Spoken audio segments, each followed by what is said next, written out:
Hello friends, welcome back again in my channel Indian Future Forum. So our today's topic is grouting of post-tensioned cable in I-section beams and portal beam. So friends, let's start.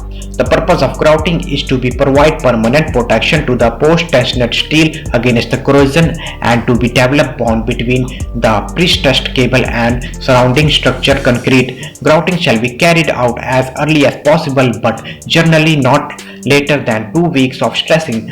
Whenever this stipulation cannot be completed with for unavoidable reasons, advocate temporary protection of the cable against the corrosion by method or products which will not impair the ultimate adhere of the inject grout shall be assured till the grouting. Material: water only, clean potable water free from impurities shall be used. Cement: ordinary Portland cement 43 grade shall be used. It should be fresh as possible from and free from any lumps.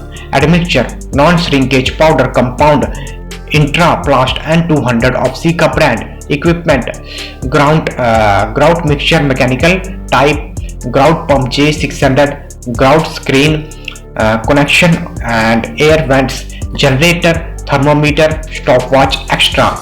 Procedure of the grout: after measuring the slip of 24 hours, the extended cables shall be cut off 50 mm away from the bearing plates. Cement mortar of 1:1 ratio is applied over the bearing plates on both ends of the girder to prevent the leakage of the grout. Grouting operations shall be commenced after 2 days of sealing the ends. Water cement ratio should be low as possible, consistent with workability. The ratio is 0.42, not more than 0.45 as per Moth P677. Proportions of the material shall be based on field trials made on the grout before commencement of the grouting. As per the specification, the temperature of the grout maintained at 250 Celsius by adding ice into the water if necessary. Water shall be poured into the mixture with Portland cement and admixture is added into it. Mixing shall be continued for duration of obtain uniform and thoroughly blended grout.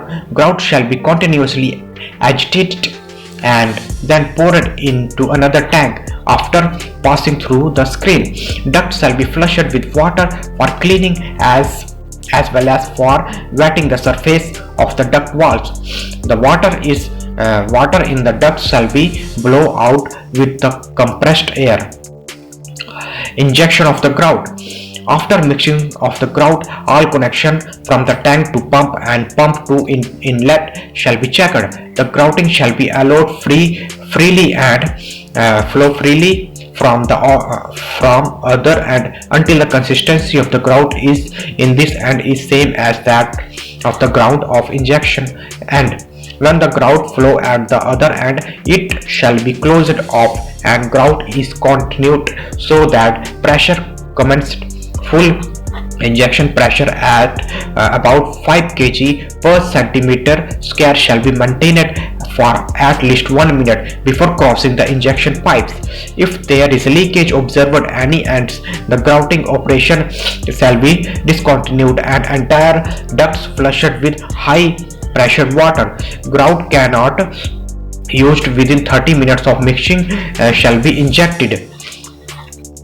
Check the compressive strength of cube of grout in 10 cm cube for 7 days, which should not be less than 17 MPa. Grout record for each cable shall be maintained as per performer in most.